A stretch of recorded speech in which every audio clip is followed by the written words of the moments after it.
मैं एक white scales वाले सांप के रूप में पुनर्जन्म लेकर आया था। मेरे अंदर जरा भी स्पिरिचुअल रूट नहीं थी और हालत इतनी खराब थी कि मुझे एक पेट शॉप में सिर्फ 9 युएन 99 की कीमत पर बेचने के लिए रखा गया था।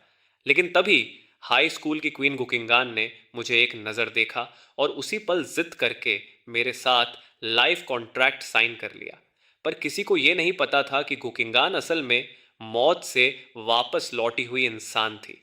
वह पहले सेलेस्टियल एम्प्रेस थी, लेकिन कल्टीवेशन करते समय डेविएशन हो जाने की वजह से वह ब्रेक थ्रू नहीं कर पाई। और जब वह अपनी आखिरी लड़ाई में मरने वाली थी, तभी अचानक उसकी आत्मा वापस आकर उसे उसके हाई स्कूल के लास्ट ईयर में ले आई।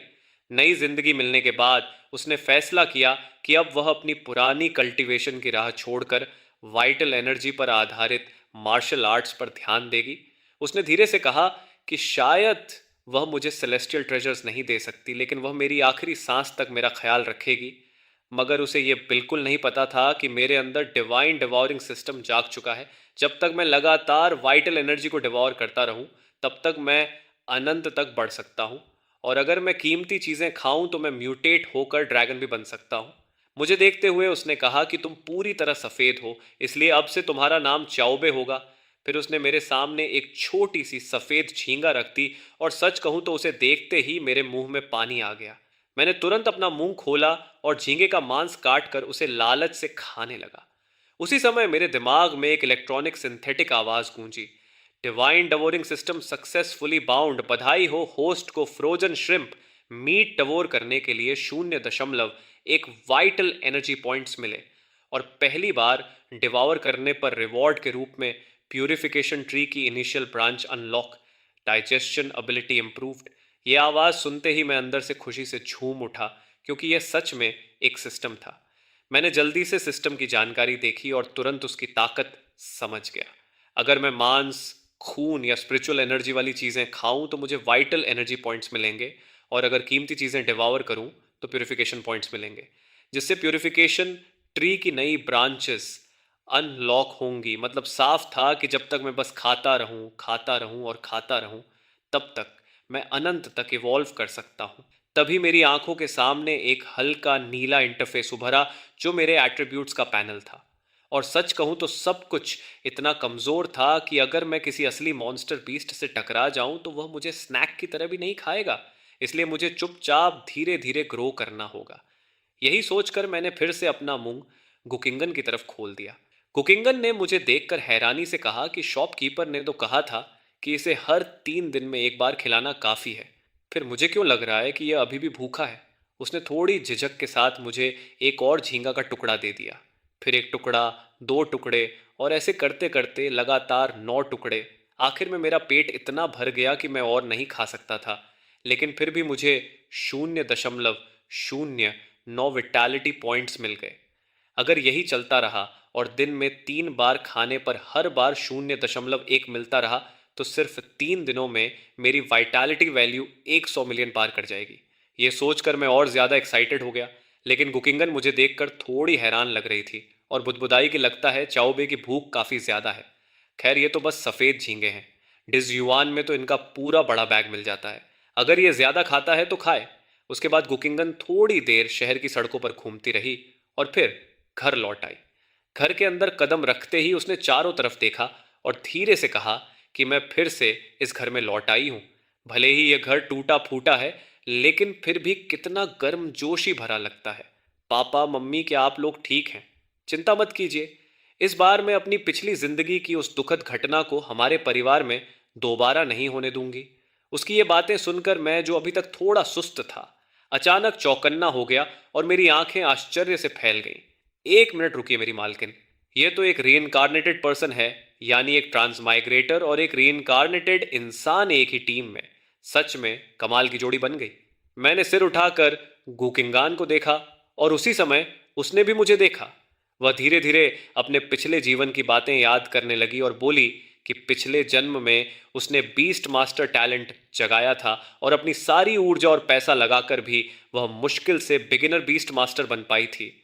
फिर 40 साल की उम्र में जब उसने flesh and blood martial path अपनाया, तब जाकर वह अर्थ रेल्म तक पहुंची और तियनचाओ की 8वीं अनराइवल्ड एम्प्रेस बनी। लेकिन अच्छी चीजें हमेशा नहीं टिकती।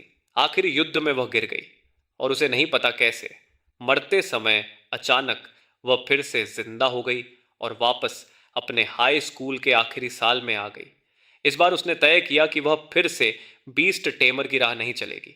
उसने कहा कि उसने मेरे साथ कॉन्ट्रैक्ट सिर्फ दुश्मनों को धोखा देने के लिए किया है और वह अपना सारा पैसा और ऊर्जा flesh and blood martial path पर लगाएगी। और जहां तक मेरी बात है, भले ही वह मुझे सेलेस्टियल ट्रेजर्स देकर मजबूत न बना सके, लेकिन वह पूरी जिंदगी मेरी देखभाल करेगी। सच कहूं तो मैंने कभी नहीं सोचा था कि स्कूल की सबसे खूबसूरत लड़की खुद मुझसे कहेगी कि वह जिंदगी भर मेरा ख्याल रखेगी। पहले होता तो मैं बिना सोचे मान जाता, लेकिन इस वक्त ऐसा लग रहा था जैसे मेरे दिमाग में 10,000 अल्पाका दौड़ रहे हों। ऐसा लग रहा था कि मैं सच में आधी आज़ादी वाली जिंदगी जीने वाला हूँ। खैर, जब हालात ऐसे हैं तो कम से कम पेट भरकर खा तो सकता हूँ। ये सोचकर मैंने फिर से मुंह खोलकर गुकिंगन की तरफ देखा। वह एक पल के लिए मेरी हरकत देखकर चौंक गई और बोली कि मैं भी पागल हूं जो एक सांप को इतनी बातें बता रही हूं। अगर तुम्हें भूख लगी है तो खाओ। ये कहते हुए उसने मेरे सामने कुछ और झींगे रख दिए और खुद आराम से बैठकर टीवी देखने लगी। तभी टीवी पर खबर चल रही थी कि हमारे रिपोर्टर के अनुसार हाल ही में लन सिटी में एक अबनॉर्मल बीस्ट दिखाई दिया है, जिसने बीस्ट किंग रेल्म तक पहुंचकर अपनी ताकत काफी बढ़ा ली है और इससे लन सिटी की सुरक्षा को गंभीर खतरा हो सकता है। साथ ही बाहर शिकार करने वाले सभी अवेकंड लोगों को चेतावनी दी जाती है कि बीस्ट किंग्स मानव रूप भी ले सकते हैं, इसलिए वेस्टलैंड में शिकार करते समय अजनबियों से सावधान रहें। यह खबर सुनते ही मैं झींगा चबाना भी भूल गया, क्योंकि अगर बीस्ट किंग्स सच में इंसानी रूप ले सकते हैं तो मेरा दिल जोर जोर से धड़कने लगा। मैं पूरी तरह से हैरान और असमंजस में था। उसी समय गूकिंगान भी टीवी देखते देखते अपने आप से बातें करने लगी। उसने कहा कि इस दुनिया में एबनॉर्मल बीस्ट्स को 9 स्तरों में बांटा गया है, जो वॉरियर्स के 9 स्तरों के बराबर होते हैं। और अगर किसी एबनॉर्मल बीस्ट को बीस्ट किंग के स्तर से ऊपर जाना है तो उसकी वाइटल वैल्यू कम से कम 1 मिलियन होनी चाहिए। यह सुनकर मैंने अपनी खुद की 0.2 वाइटल वैल्यू पर नजर डाली और पूरी तरह चुप हो गया, क्योंकि जिस रफ्तार से मेरी वाइटैलिटी बढ़ रही थी, अगर मुझे मेटामॉर्फोसिस के लिए ज़रूरी 1 मिलियन वाइटैलिटी पॉइंट्स तक पहुंचना है तो मुझे कम से कम 10,000 साल लग जाएंगे। ये सोचकर मेरा मन अचानक टूट गया और मैं निराश हो गया। लेकिन फिर मुझे याद आया कि मेरे पास सिस्टम है, इसलिए मैंने एक छोटा सा लक्ष्य तय किया। डिवावर करते करते पहले बीस्ट किंग बनना है। इसके बाद मैं लगातार झींगे का मांस खाता रहा और ऐसा पूरे 3 दिन तक चलता रहा। आखिरकार मुझे सिस्टम की तरफ से पहली प्यूरिफिकेशन की नोटिफिकेशन मिली। सिस्टम ने कहा कि लगता है इस श्रिम्प मीट ने अपना काम पूरा कर लिया है। ऐसे में देर करने की जरूरत नहीं। First purification initiated. ये प्यूरिफिकेशन 4 घंटे तक चलेगी। सिस्टम की यह सूचना खत्म होते ही अगले ही पल सब कुछ अंधेरा हो गया और मैं गहरी नींद में चला गया। जब मेरी आंख खुली तो मैं अब लिविंग रूम की छोटी मेज पर नहीं था, बल्कि गुकिंगन के कमरे में था। मेरा पतला सा शरीर एक कुशन पर लिपटा हुआ था और साफ दिख रहा था कि मेरा शरीर 3 दिन पहले से बड़ा हो गया है। मेरी लंबाई अब 30 सेंटीमीटर तक पहुंच चुकी थी। कुकिंगान ने फिर से मुझे झींगे का मांस दिया, लेकिन एक और खाने के बाद सिस्टम में कोई बदलाव नहीं दिखा। इससे साफ था कि श्रिम्प मीट अब मुझे वाइटल वैल्यू नहीं दे सकता। इसलिए मैंने तुरंत अपने मुंह में लिया हुआ टुकड़ा बाहर थूक दिया। मेरी इस अचानक हरकत से कुकिंगन की सुंदर भौहें सिकुड़ गईं। उसने इंस्टिंक्टिवली झींगे को उठाकर सूंघा, लेकिन उसमें कोई अजीब गंध नहीं थी। फिर उसने कहा, लगता है यह इससे ऊब गया है। इसके बाद गुकिंगान ने एक रॉ बीफ का टुकड़ा निकाला और मेरे सामने रख दिया। मैंने बिना एक पल गंवाए अपना मुंह खोला और उस मांस की पट्टी निगल ली। तुरंत सिस्टम की आवाज आई, बधाई हो, होस्ट को फ्रेश बीफ डवोर करने पर 0.21 वाइटल वैल्यू प्राप्त हुई। साफ था कि बीफ से मिलने वाली वाइटलिटी श्रिम्प से कहीं ज्यादा थी। मैंने आराम से सारा मांस खत्म किया और फिर कुत्ते जैसी मासूम आंखों से उसे देखने लगा। गुकिंगन तुरंत समझ गई कि मैं क्या चाहता हूं। उसने अपनी मां से कहा कि आगे से थोड़ा ज्यादा मांस खरीदा करें और छोटे के लिए भी कुछ तैयार रखा करें। इसी तरह 6 और शांत दिन गुजर गए। हर दिन मेरी वाइटलिटी बिना रुके 1.5 पॉइंट्स बढ़ती रही और जल्द ही मेरी विटैलिटी 10 पॉइंट्स तक पहुंच गई। तभी सिस्टम ने सूचना दी, आपकी विटैलिटी पॉइंट्स वर्तमान सीमा तक पहुंच चुकी है। कृपया जल्द से जल्द सेकेंड इवोल्यूशन शुरू करें। दूसरी इवोल्यूशन के लिए अभी एक इवोल्यूशन पॉइंट की कमी है और इवोल्यूशन पॉइंट्स केवल रेयर ऑब्जेक्ट्स डबोर करके मिलते हैं। यह सुनकर मैं फिर उलझन में पड़ गया कि मैं ऐसी रेयर चीज कहां से लाऊं। मेरी अभी की ताकत और आकार के साथ अगर मैं जंगल में किसी भी जीव से टकरा जाऊं तो वह मुझे तुरंत मार डालेगा। उल्टा कहीं ऐसा ना हो कि मैं ही किसी और का इवोल्यूशन पॉइंट बन जाऊं। मैं इसी उलझन में था कि अचानक मैंने गुकिंगन को अपनी माँ से अलविदा कहते सुना। उसने कहा कि स्कूल से नोटिफिकेशन आया है कि आज रियल कॉम्बैट ट्रेनिंग होगी और पूरी क्लास को सिमुलेटेड ट्रेनिंग ग्राउंड में जाकर भाग लेना होगा, इसलिए वह रात के खाने के लिए इंतजार न करे। मेरी हैरानी की बात यह थी कि गुकिंगान ने मुझे उठाकर अपने बैकपैक में रख लिया। दरअसल वह जेड बीस्ट मास्टर के रूप में भाग लेने वाली थी, इसलिए उसे अपना फैमिलियर साथ ले जाना था। यह सुनते ही मेरी आंखें चमक उठीं, क्योंकि रियल कॉम्बैट ट्रेनिंग का मतलब था कि वहां एबनॉर्मल बीस्ट्स भी होंगे, और यही मेरे सेकंड एवोल्यूशन का सबसे अच्छा मौका था। थोड़ी देर बाद बैकपैक की जिपर खुली और गूकिंगान अपनी क्लासरूम में पहुंच चुकी थी। इससे पहले कि मैं कुछ समझ पाता, एक जोड़ी नरम हाथों ने मुझे धीरे से उठाकर अपने सीने से लगा लिया और एक हल्की सी लड़की की खुशबू मेरी नाक तक पहुंची। तभी एक लड़की की आवाज आई कि अभी तो सिर्फ 10 दिन हुए हैं और चाओबे कितना बड़ा हो गया है, इसकी स्केल्स कितनी स्मूथ हैं। ये लड़की संगसी थी, जो गुकिंगन की सबसे अच्छी दोस्त थी, और वह मुझे प्यार से सहला रही थी। मैं भी ठीक से समझ नहीं पा रहा था कि क्या हो रहा है। तभी गुकिंगन ने भी अपना हाथ मुझ पर रखा और मुझे ऊपर नीचे सहलाते हुए कहा कि सच में ये थोड़ा जल्दी बढ़ रहा है, लेकिन अभी भी काफी छोटा है। अगर इसे इस हालत में लड़ाई में ले जाया गया तो ये दूसरी बीस्ट्स के लिए एक कौर भी नहीं बनेगा। तभी अचानक दरवाजे से एक भारी गरज सुनाई दी और सबकी नजर उधर मुड़ गई। वहां एक ब्लॉन्ड बालों वाला लड़का अंदर आ रहा था, जो एक क्रिम्सन बॉडी और आग जैसी अयाल वाले लायन को लीश में पकड़े हुए था। उस लड़के ने चारों तरफ देखा और हल्की हंसी हंसा। उसके पास का लायन भी इंजन जैसी आवाज में गरजा, जिससे पूरे कमरे का माहौल दबाव से भर गया और डर के मारे कोई भी आवाज करने की हिम्मत नहीं कर रहा था। उस लड़के हैंग च्यू के चेहरे पर घमंडी मुस्कान थी और वह सीधे गुकिंगन और संगसी की तरफ बढ़ गया। उसने कहा कि गुकिंगन, तुम मेरी स्पिरिचुअल बीस्ट के बारे में क्या सोचती हो? यह फायर सेक्ट का प्योर ब्लडेड वरोच लायन है, जिसे मेरे पिता ने ऑक्शन में 5 लाख खर्च करके खरीदा है। 5 लाख की बीस्ट, जो किसी के लिए तो 1,000 कॉइन्स की चीज भी खरीदना मुश्किल है। संगसी ने तुरंत ताना मारते हुए कहा कि क्लासरूम में लायन लाना क्या जरूरी था? क्या तुम्हें नहीं दिख रहा कि बाकी स्टूडेंट्स डर रहे हैं? और वैसे भी यह सिर्फ फर्स्ट रैंक सोल्जर बीस्ट है, इसमें इतना घमंड किस बात का? सनर्शी की बातों ने हेंग च्यू को बुरी तरह शर्मिंदा कर दिया। उसने तिरस्कार भरी नजर से संगसी को देखा और फिर गोकिंगान की बाहों में पड़े वाइट स्केल स्नेक यानी मुझे घूरते हुए कहा कि तो यही तुम्हारी स्पिरिचुअल बीस्ट है।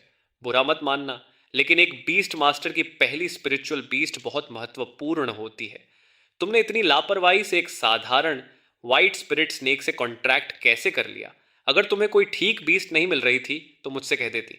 मैं अपने पिता से तुम्हारे लिए इससे कहीं बेहतर स्पिरिचुअल बीस्ट दिलवा सकता था। लेकिन गुकिंगन ने बस सिर हिलाकर शांत स्वर में कहा, इसकी जरूरत नहीं। फिर उसने मुझे अपनी बाहों में उठाया और सीधे क्लासरूम से बाहर निकल गई। पीछे हैंग चू और उसका लायन वहीं खड़े रह गए, पूरी तरह हैरान और चुप, और हम दोनों पहुंच गए ट्रेनिंग ग्राउंड की तरफ पहुंच गए। क्लास टीचर ने जैसे ही अपने इंस्ट्रक्शंस खत्म किए, सब स्टूडेंट्स ने अपनी अपनी पसंद के हथियार और प्रोटेक्शन गियर चुन लिए और फिर सब अंदर चले गए। पहली नज़र में यह जगह बिल्कुल एक नॉर्मल जंगल जैसी लग रही थी, लेकिन जैसे जैसे हम अंदर बढ़ते गए, जो स्टूडेंट्स शुरुआत में साथ साथ चल रहे थे, वे धीरे धीरे अलग अलग फैलने लगे। संगसी, जो आमतौर पर किसी चीज से नहीं डरती थी, इस समय असामान्य रूप से शांत हो गई थी। एक हाथ से वह मुझे पकड़े हुए थी और दूसरे हाथ से गुकिंगन की बाह कसकर पकड़कर बहुत सावधानी से आगे बढ़ रही थी। शायद यह मेरा कोई खास टैलेंट था, क्योंकि यहां मैं सिर्फ स्मेल से ही लगभग 2 से 3 किलोमीटर के दायरे में क्या मौजूद है उसका अंदाजा लगा सकता था। मुझे 3 ऐसी गंध महसूस हो रही थीं जिनसे मेरा खून तक ठंडा पड़ गया। इसका मतलब था कि यह जगह पूरी तरह सुरक्षित नहीं है, लेकिन अभी हर तरफ खतरा भी नहीं फैला है। जब मैंने सिर घुमाकर देखा तो गुकिंगान की आंखों में लड़ने की चमक दिखाई दी, जिससे मुझे काफी भरोसा मिला। तभी अचानक एक तेज सांप जैसी फुफकार ने सन्नाटा तोड़ दिया। मैं एक खास जगह को घूर रहा था। ये देखते ही गुकिंगान सबसे पहले रिएक्ट करने वाली थी। उसने अपनी कलाई झटकी और उसके पास रखा लंबा भाला तुरंत अटैक की पोजीशन में आ गया। भाले की नोक पास की झाड़ी की तरफ तान दी गई। अगले ही पल झाड़ी से लगभग 40 सेंटीमीटर लंबी काले शरीर वाली एक बड़ी मकड़ी बाहर कूदी और सीधे मेरी तरफ झपटी। उसी क्षण जब मेरा शरीर सख्त हो गया, तभी संगसी की तेज चीख मेरे कानों में गूंजी। लेकिन उसकी चीख पूरी भी नहीं हुई थी कि एक अलॉय स्पीयर हवा को चीरते हुए बिजली की तरह आगे बढ़ा। उसकी रफ्तार इतनी तेज थी कि हवा में तीखी सीटी जैसी आवाज निकली और अगले ही पल पीएसएसएसटी की आवाज के साथ वह विशाल मकड़ी, जो अभी एक पल पहले मुझे खाने वाली थी, सीधे गुकिंगान के भाले में आर पार हो गई। पूरा प्रोसेस इतना स्मूथ था कि उसमें एक पल की भी झिझक नहीं थी। उसी समय मुझे सच में विश्वास हुआ कि गुकिंगन सच में किसी एम्प्रेस की रेइनकार्नेशन है, क्योंकि इतनी मजबूत मानसिकता किसी आम स्कूल गर्ल में नहीं हो सकती। मेरा शरीर थोड़ा हिला और मैं रेंगते हुए उस ब्लैक स्ट्राइप्ड पिग वुल्फ की लाश के पास पहुंच गया। मेरे इंस्टिंक्ट ने कहा कि यह क्रिएचर मुझे वही चीज दे सकता है जिसकी मुझे जरूरत है। मैंने एक पल भी नहीं सोचा, सीधे मुंह खोला और उसके सिर में काट लिया। स्वाद कुछ कुछ चिकन जैसा लग रहा था। उसी समय सिस्टम की नोटिफिकेशन आई। बधाई हो होस्ट को, आपने mutant beast black striped pig wolf को डिवावर किया है। प्राप्त वाइटेलिटी पॉइंट्स 0, प्राप्त एवोल्यूशन पॉइंट्स 0.14। ये देखकर मैं खुश हो गया, क्योंकि इसका मतलब था कि मैं सच में एवोल्यूशन पॉइंट्स हासिल कर सकता हूं। अगर एक पैर से 0.1 पॉइंट मिल रहा है, तो अगर मैं सारे पैर खा लूं तो लेवल अप के लिए काफी पॉइंट्स मिल जाएंगे। बस फिर क्या था, मैंने एक एक करके उसकी 8 टांगें निगल ली। आखिर सिस्टम की नोटिफिकेशन बदल गई। बधाई हो, आप सेकंड एवोल्यूशन की कंडीशंस पूरी कर चुके हैं, एवोल्यूशन शुरू की जा रही है। अचानक मेरे शरीर के अंदर से एक भयानक गर्मी उठी और पूरे शरीर में फैल गई। ऐसा लग रहा था जैसे मेरा सारा खून उबलने लगा हो। मैं तो कोल्ड ब्लडेड एनिमल हूं, लेकिन उस समय ऐसा लग रहा था जैसे मेरा शरीर फटने वाला है। संगसी ने मुझे उठाने के लिए हाथ बढ़ाया, लेकिन जैसे ही उसकी उंगलियां मेरी स्किन को छुईं, उसने तुरंत हाथ पीछे खींच लिया। इतना गरम, चाओबे, तुम्हें क्या हो गया? कहीं तुम्हें जहर तो नहीं हो गया? लेकिन गुकिंगन ने भौहें सिकोड़ते हुए संगसी को दोबारा मुझे छूने से रोक दिया। उसने कहा, चाओबे ने सिर्फ टांगें खाई हैं, ये पॉइजनिंग नहीं हो सकती, शायद ये मोल्टिंग कर रहा है। सच में मेरा शरीर सिकुड़ने लगा था और तड़पते हुए मेरी ट्रांसलूसेंट स्केल्स एक एक करके झड़ने लगी। जितना मैं मरोड़ खाता, उतनी ही पुरानी स्नेक स्केल्स गिरती जाती। कुछ मिनट बाद मेरे पूरे शरीर में फैल रही जलन धीरे धीरे कम होने लगी और आखिर पूरी तरह खत्म हो गई। मैंने राहत की लंबी सांस ली। सिस्टम की आवाज आई, प्यूरिफिकेशन कंप्लीट। बधाई हो होस्ट को सेकंड प्यूरिफिकेशन पूरी करने पर। भले ही मुझे काफी दर्द सहना पड़ा, लेकिन यह सब इसके लायक था। अब मेरी वाइटल एनर्जी लिमिट अनलॉक हो चुकी थी, मतलब मैं आगे भी प्यूरिफिकेशन जारी रख सकता हूँ। मैंने मन में सोचा कि परीक्षा सिर्फ 4 घंटे की है और मुझे किसी भी हालत में क्लास में पहला स्थान लेना है, क्योंकि इनाम में मिलने वाली वाइटल एनर्जी पिल मेरे और मेरे मास्टर दोनों के लिए बहुत फायदेमंद होगी। हमारे बीच जो स्पिरिट कॉन्ट्रैक्ट हुआ था, उसके इफेक्ट्स अब धीरे धीरे दिखने लगे थे। मैं अब हल्के हल्के महसूस कर सकता था कि गुकिंगन के दिल में क्या चल रहा है, और जो स्मेल्स पहले थोड़ी धुंधली लगती थीं, अब मैं उनसे मॉन्स्टर्स की एग्जैक्ट पोजीशन तक पहचान सकता था। ये मेरी सेकंड ट्रांसफॉर्मेशन का नया असर था, जिससे मेरी फिजिकल सेंसेस काफी बढ़ गई थी। गुकिंगान और सुंगसी मेरे पीछे पीछे आ रही थी और लड़ाइयां अब ज्यादा बार होने लगी थी। इस ज्यादा घना न होने वाले जंगल में गुकिंगन लगातार लो लेवल म्यूटेंट बीस्ट्स को बेरहमी से खत्म कर रही थी, जबकि संगसी पीछे खड़ी बस देख रही थी। मैंने एक ब्लैक फर और रेड आइज वाले रैबिट को डिवॉर करने के बाद अपने एवोल्यूशन पॉइंट से प्यूरिफिकेशन टेक्निक की डाइजेस्शन ब्रांच को अपग्रेड किया। लेकिन इससे पहले कि मैं कुछ और खा पाता, आसमान से अनाउंसमेंट हुई कि प्रैक्टिकल एग्जाम खत्म हो चुका है। लगभग आधे घंटे बाद गुकिंगन मुझे लेकर रिसेप्शन सेंटर वापस आ गई।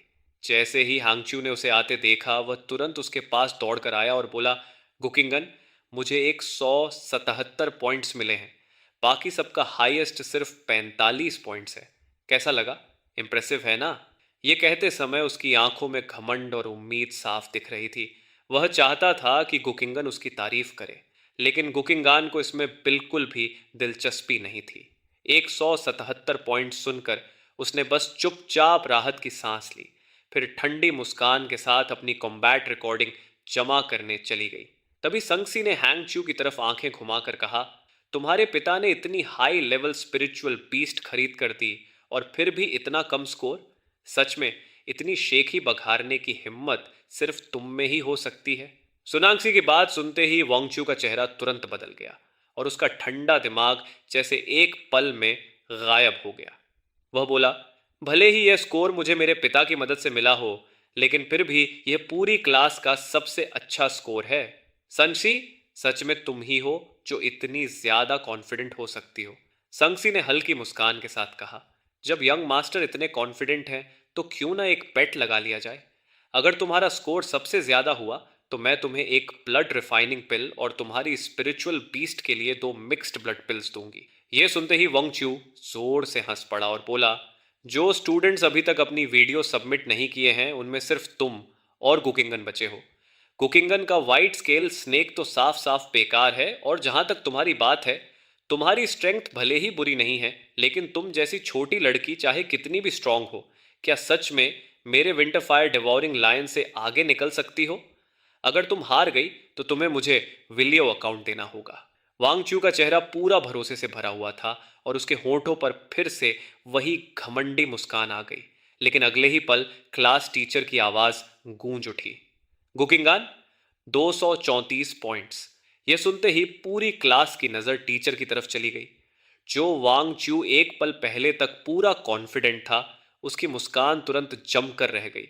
सनशी हल्का सा हंसी और उसने अपना हाथ वांगचू की तरफ बढ़ाते हुए कहा, यंग मास्टर वांग, बेट तो बेट होती है। तुमने सबके सामने इसे एक्सेप्ट किया था, अब पीछे तो नहीं हटोगे ना? हांग वांग का चेहरा तुरंत सख्त हो गया। वह इंस्टिंक्टिवली प्रोटेस्ट करना चाहता था, लेकिन जब उसने मुड़कर देखा तो पूरी क्लास की नज़र उसी पर टिकी हुई थी। आखिर उसने गहरी सांस ली और बोला, चिंता मत करो, आखिर ये बस कुछ पिल्स ही तो हैं। मैं ऐसा इंसान नहीं हूं जो खुद की लगाई हुई बेट से मुकर जाए। ये कहकर वांगचू ने पिल्स निकाली और सीधे संगसी की तरफ उछाल दी। अब हम बराबर हैं। संगसी हंसते हुए बोली, मानना पड़ेगा यंग मास्टर वांग सच में क्लासी हैं। 4000 वैल्यू की पिल्स ऐसे फेंक दी जैसे कुछ भी नहीं। इसके बाद संगसी ने वाइटल एनर्जी पिल कुकिंगन के हाथ में रख दी और फिर उसका बैग खोलकर जिपर नीचे खींची। उसने मिक्स्ड ब्लड पिल को मेरे सामने हिलाते हुए कहा, चौबे, देखो तुम्हारी बड़ी बहन तुम्हारे लिए क्या लाई है। मेरी सेंस ऑफ स्मेल पहले से ही बहुत तेज थी। जैसे ही बैग की जिपर खुली, एक ताजी और नशीली खुशबू मेरी नाक में भर गई। वह इतनी इरेजिस्टिबल थी कि मेरी सारी समझ जैसे गायब हो गई। बिना एक पल सोचे मैंने मुंह खोला और सोनैक्सी के हाथ में पकड़ी चमकदार लाल पिल को सीधा निगल गया। कुकिंगान ने तुरंत कहा, रुको, तुम्हारी वाइटल एनर्जी बहुत कम है, तुम मिक्स्ड ब्लड पिल नहीं खा सकते। लेकिन उसकी बात पूरी होने से पहले ही मैं उसे निगल चुका था। अगले ही पल मेरे शरीर में भयानक गर्मी और सूजन जैसा एहसास फैल गया। उसी समय सिस्टम की नोटिफिकेशन आई, बधाई हो होस्ट को, आपने मिक्सड ब्लड पिल डिवोर की है। प्राप्त वाइटल एनर्जी 28 पॉइंट्स, प्राप्त इवोल्यूशन पॉइंट्स 12। यह अचानक बढ़ी हुई एनर्जी मेरे शरीर को जैसे फाड़ने वाली थी। मुझे साफ महसूस हो रहा था कि अगर मैंने तुरंत कुछ नहीं किया तो यह पिल की ताकत मुझे यहीं फाड़कर खत्म कर देगी। मैंने तुरंत सिस्टम में कमांड दी, प्यूरिफिकेशन पॉइंट्स यूज करो, प्यूरिफिकेशन ट्री ब्रांच एक्टिवेट करो, डाइजेशन इंप्रूवमेंट एक्टिवेट। सिस्टम ने तुरंत जवाब दिया, impurities removed, digestion branch upgraded. जैसे ही मेरी डाइजेशन लेवल 3 पर पहुंची, जो मेडिसिनल पावर अभी तक बेकाबू थी वह तुरंत कंट्रोल में आ गई। मुझे दर्द में तड़पता देखकर संगसी घबरा गई और बार बार माफी मांगने लगी, जबकि गुकिंगान थोड़ी दूर खड़ी हैरानी से यह सब देख रही थी। अभी एक पल पहले मैं भयानक दर्द में था, लेकिन 2-3 सेकंड बाद ही मेरा दर्द गायब हो गया और मैं उल्टा एक्साइटेड दिखने लगा। गुकिंगन के मन में विचार आया, इसने मिक्स्ड ब्लड पिल के इफेक्ट्स इतनी जल्दी अब्जॉर्ब कर ली। भले ही अपने पिछले जीवन में उसने बहुत कुछ देखा था, फिर भी इस समय वह सच में हैरान थी। ये वाइट स्केल स्नेक जिसे उसने बस यूं ही चुन लिया था, उतना सिंपल नहीं था जितना दिखता था। ये इंटेलिजेंट था, इसकी भूख किसी राक्षस जैसी थी। ये पहले ही सेकंड म्यूटेशन झेल चुका था और इतनी कम वाइटल एनर्जी होने के बावजूद मिक्सड ब्लड पिल को जबरदस्ती एब्जॉर्ब कर गया। ये सोचकर गुकिंगन तुरंत मुड़ी और स्टाफ के एक मेंबर से कहा कि उसे कुछ लो लेवल एक्सोटिक बीस्ट्स के लेफ्ट ओवर्स दे दिए जाए। उसने वे सब सनेक्साई के स्टोरेज रिंग में भर दिए और फिर वे लोग वापस निकल पड़े। दूसरी तरफ मिक्स्ड ब्लड पिल के बचे हुए इफेक्ट्स ने मुझे लगभग 1 घंटे की गहरी नींद में डाल दिया। जब मैं जागा तो हम घर वापस आ चुके थे। जैसे ही मेरी आंख खुली, मैंने देखा कि गुकिंगन बिस्तर पर पालथी मारकर बैठी थी। उसके पांचों दिल के पॉइंट्स आसमान की तरफ खुले थे और वह स्पिरिचुअल एनर्जी अब्सॉर्ब कर रही थी। थोड़ी देर बाद उसने फर्स्ट रैंक वॉरियर रियलम हासिल कर लिया। मैं सच में चौंक गया, क्योंकि उसकी स्ट्रेंथ इतनी जल्दी बढ़ जाएगी ये मैंने नहीं सोचा था। पूरी क्लास अभी भी अप्रेंटिस लेवल पर अटकी हुई थी, लेकिन वह ऑलरेडी वॉरियर रेल्म में पहुंच चुकी थी। इसके मुकाबले मेरी अपनी वाइटल एनर्जी सिर्फ 29.7 तक पहुंची थी और थर्ड प्यूरिफिकेशन के लिए अभी भी 100 पॉइंट्स चाहिए थे। मुझे अभी और फार्मिंग करनी थी। ये सोचकर मैंने बिना झिझक कुकिंगन की तरफ मुंह खोल दिया। कुकिंगन ने पसीना पोंछते हुए कहा, फिर से भूख लग गई? उसने हल्का सा हाथ हिलाया और उसके स्टोरेज रिंग से मुट्ठी जितना एक दुबला मांस का टुकड़ा निकला, जिसमें फॉस्फोरस और पोटेशियम भरा था। मेरी डाइजेशन लेवल 3 होने के बाद मेरी भूख बहुत बढ़ चुकी थी। वह आधा किलो जितना मांस मैंने एक ही बार में निकल लिया। सिस्टम की नोटिफिकेशन आई, बधाई हो होस्ट को, आपने ट्रिलिटरल बीस्ट नी डवोर किया। प्राप्त वाइटैलिटी 2.7 पॉइंट्स। प्राप्त प्यूरिफिकेशन पॉइंट्स 0.6।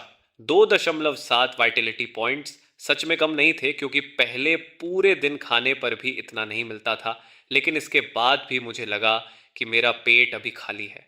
मैंने फिर से अपनी भावना गुकिंगान तक पहुंचाई। वह थोड़ा हैरान हुई, लेकिन फिर मुस्कुराई और अपने स्टोरेज रिंग से पहले से भी बड़ा मांस का टुकड़ा निकालकर मेरे सामने रख दिया। मैंने बिना झिझक उसे भी निगल लिया। सिस्टम की आवाज आई, बधाई हो होस्ट को, आपने रॉक डैम टर्टल डिवोर की। प्राप्त वाइटलिटी 3.4 पॉइंट्स। प्राप्त इवोल्यूशन पॉइंट्स 0.9। और तुरंत अगली नोटिफिकेशन आई, बधाई हो होस्ट, प्यूरिफिकेशन ट्री की एक नई इनएक्टिव ब्रांच अनलॉक हो गई है। Rock armour defence evolution tree की एक नई ब्रांच अनलॉक हो गई थी। यह अनएक्सपेक्टेड बदलाव देखकर मैं खुशी से उछल पड़ा, क्योंकि ऐसी एबिलिटी जो किसी क्रिटिकल मोमेंट पर मेरी जान बचा सकती थी, उस पर पॉइंट्स खर्च करने में मैं बिल्कुल भी कंजूसी नहीं करने वाला था। मैंने तुरंत सिस्टम को कमांड दिया कि evolution points rock armour defence में एलोकेट कर दें। स्किल एक्टिवेट होते ही मुझे कोई खास बदलाव महसूस नहीं हुआ। बस मेरी स्केल्स के नीचे हल्की सी झंझनाहट शुरू हुई, जो धीरे धीरे पूरे शरीर में फैल गई। ऐसा लगा जैसे मेरे शरीर की सरफेस पर एक हल्की एनर्जी लगातार घूम रही हो। अगर कोई अटैक मेरी स्केल्स की डिफेंस को तोड़ भी दे, तो उसे इस एनर्जी की रेजिस्टेंस से टकराना पड़ेगा। सिर्फ 10 दिनों में मेरा एट्रीब्यूट पैनल पूरी तरह बदल चुका था, और जिस स्पीड से मेरी वाइटैलिटी बढ़ रही थी, कुछ ही दिनों में मेरी वाइटैलिटी थर्ड एवोल्यूशन के थ्रेशोल्ड तक पहुंचने वाली थी।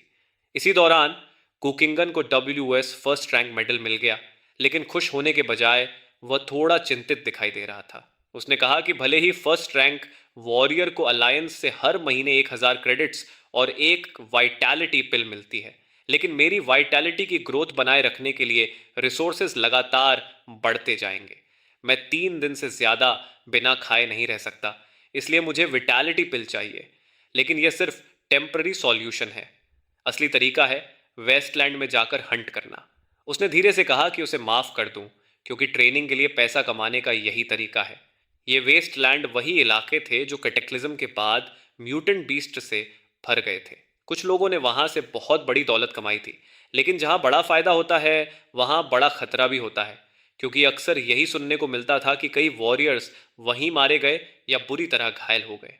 गुकिंगन ने मुझे देखते हुए बुदबुदाया कि अगर मैं बीस्ट वॉरियर रैंक तक पहुंच जाऊं तो वह बीस्ट मास्टर एग्जाम दे सकेगा और हर महीने एक एक्स्ट्रा इनकम मिल जाएगी। उसके बाद मैंने 3 दिन तक दिन में 3 बार ऐसे खाया जैसे कोई राक्षस खा रहा हो।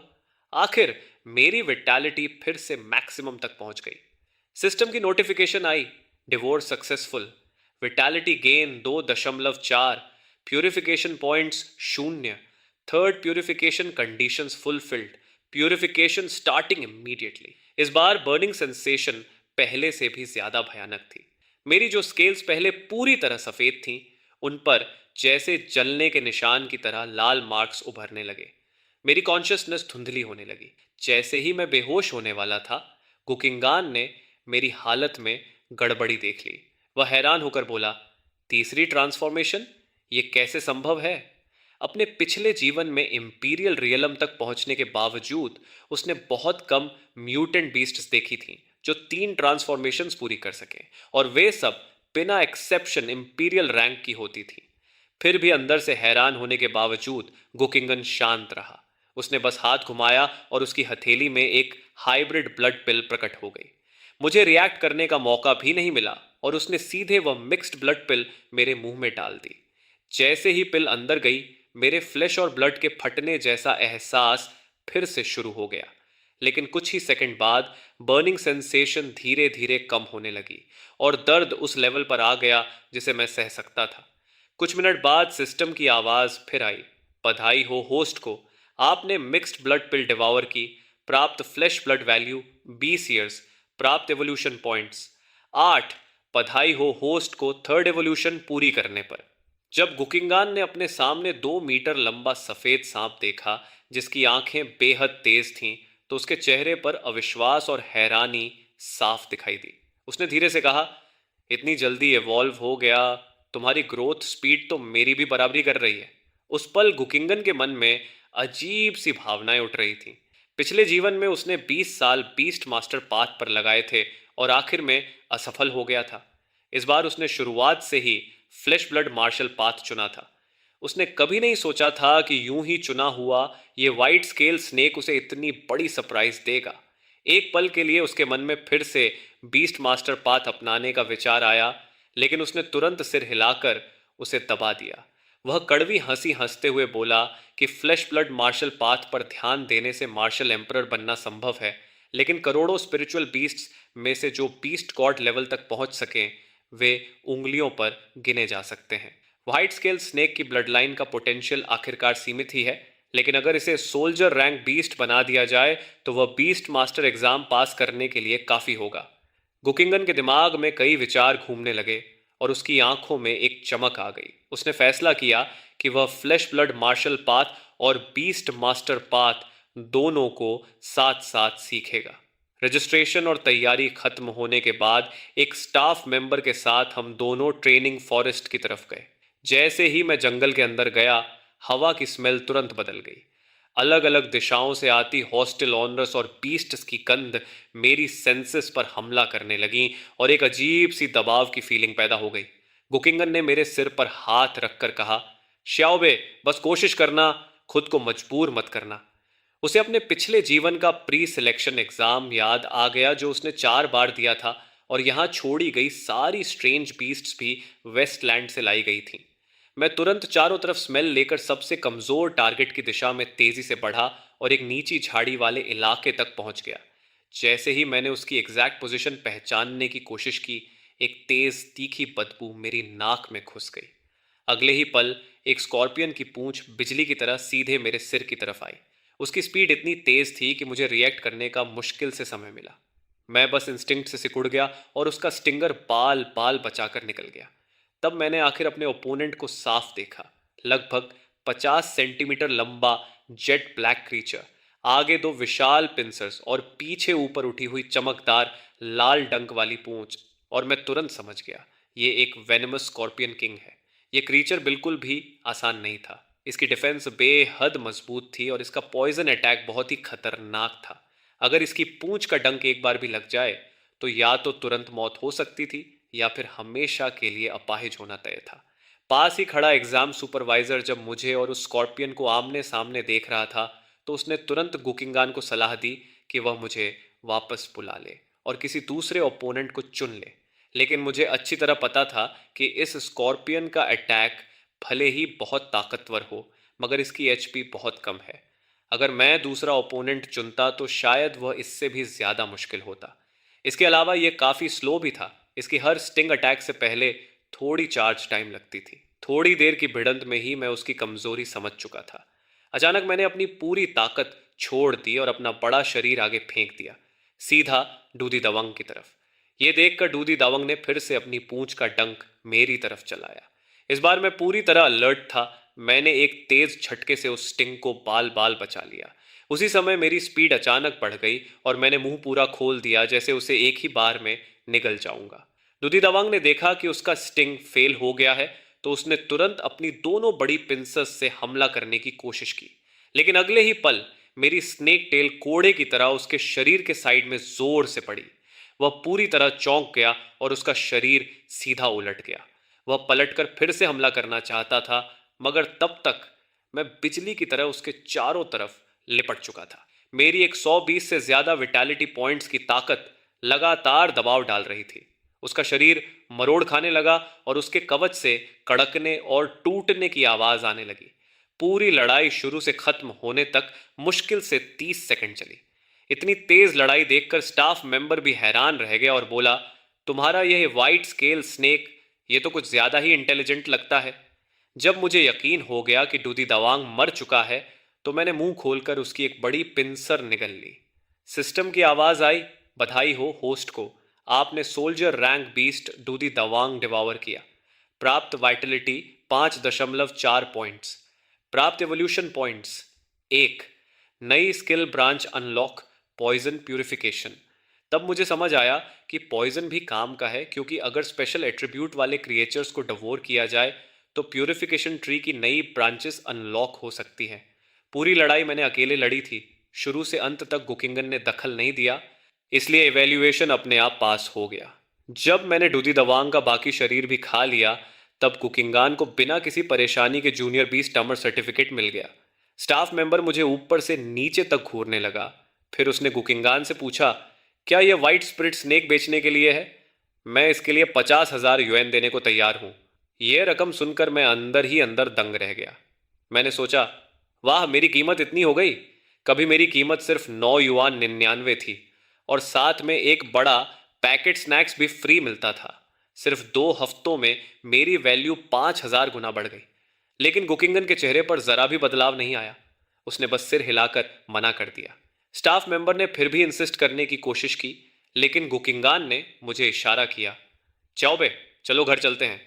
मुझे सबसे ज्यादा हैरानी इस बात की हुई कि 50,000 युआन की ऑफर के सामने भी उसने एक पल के लिए नहीं सोचा, जैसे उसने मेरे दिल की बात महसूस कर ली हो। गुकिंगान मेरी तरफ मुड़ी और बोली, भले ही 50,000 बहुत बड़ी रकम है, इससे मेरी कल्टीवेशन के काफी खर्च निकल सकते हैं, लेकिन तुम मेरे स्पिरिचुअल कंपेनियन हो और मैं अपने बैटल पार्टनर को कभी बिट्रे नहीं करती। उसके बाद के दिन लगातार ट्रेनिंग और ब्रेक थ्रूज से भरे रहे। 20 टेमर बनने के बाद गुकिंगन की कल्टीवेशन के लिए और भी ज्यादा रिसोर्सेज चाहिए थे, और जो सप्लाईज उसे मिल रही थीं वे अब उसकी ज़रूरतों के लिए काफ़ी नहीं थीं। आखिर 1 महीने की कड़ी ट्रेनिंग के बाद उसने फैसला किया कि वह मुझे लेकर वेस्टलैंड जाएगी। उस समय तक मेरी वाइटैलिटी 500 से भी ऊपर पहुंच चुकी थी। ज़रूरी हथियार और प्रोटेक्शन तैयार करने के बाद गुकिंगन ने मुझे अपने स्पिरिचुअल पाउच में रखा। अपने पेरेंट्स से विदा लेकर वह वेस्टलैंड जाने वाली ट्रेन में चढ़ गई। हमारी डेस्टिनेशन थी सिटी नंबर 72। वहां हाल ही में बड़े पैमाने पर बीस्ट पर्स यानी क्लीन अप ऑपरेशन हुआ था, इसलिए वहां हाई लेवल म्यूटेंट बीस्ट्स का खतरा कम था और हमारे लिए प्रैक्टिस करने के लिए वह जगह सबसे सुरक्षित थी। लेकिन वेस्टलैंड में सबसे बड़ा खतरा शायद म्यूटेंट बीस्ट्स नहीं बल्कि इंसान होते हैं। Murder, robbery, personal revenge. वहां अगर कोई मर जाए तो बस ये कह दिया जाता है कि वह बीस्ट का शिकार हो गया और कोई इन्वेस्टिगेशन भी नहीं करता। एंट्री रजिस्टर करने के बाद कुकिंगन धीरे धीरे सिटी डब्ल्यू के बाहर फैले मैदान में आगे बढ़ गई। जब शहर की परछाई पीछे धुंधली हो गई, तब उसने मुझे फॉरेस्ट एज पर बाहर निकाला और कहा, हमारी एक्टिविटी रेंज शहर से 100 किलोमीटर के अंदर ही रहेगी। अब तुम्हारी बारी है। मैंने बस एक गहरी सांस ली और हवा में तैरती हल्की गंध को तुरंत पकड़ लिया। थोड़ी देर सोचकर मैं आगे बढ़ गया और गुकिंगन मेरे पीछे पीछे आने लगी। हम मुश्किल से 1 किलोमीटर ही आगे बढ़े थे कि हमारे सामने 1.5 मीटर से भी बड़ा एक विशाल छिपकली जैसा मॉन्स्टर आ गया। गुकिंगान ने कहा कि यह टिएगियक्स है, एक फर्स्ट रैंक सोल्जर बीस्ट जिसकी लाइफ लगभग 300 एचपी है और जिसकी स्केल्स से रैंक 1 डिफेंसिव इक्विपमेंट बनाया जा सकता है, जिसकी कीमत करीब 2000 होती है। उसकी बात खत्म होते ही कुकिंगन अपनी लॉन्ग स्पीयर लेकर उसके साइड से अटैक करने दौड़ पड़ी। मैंने लगातार फुफकारते हुए उस टीगियोक्स का ध्यान अपनी तरफ खींचा। जैसे ही गुकिंगन उससे 10 मीटर के अंदर पहुंची, मैंने अचानक जोर से आगे झपट्टा मारा ताकि उसका ध्यान पूरी तरह भटक जाए। उसी पल गुकिंगान के हाथ की अलॉय स्पीयर चमकी और उसकी नोक बिजली की तरह टिएगियोक्स के शरीर के सबसे कमजोर हिस्से, उसकी फ्रंट लेग जॉइंट में घुस गई।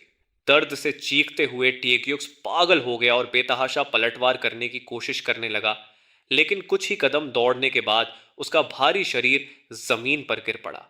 लगभग 10 सेकंड बाद उसमें जरा भी जान बाकी नहीं रही। जेब में 2000 अलायंस कॉइन्स लेकर उसने जूची के टिएगी की खोल को अपने स्टोरेज रिंग में रख दिया।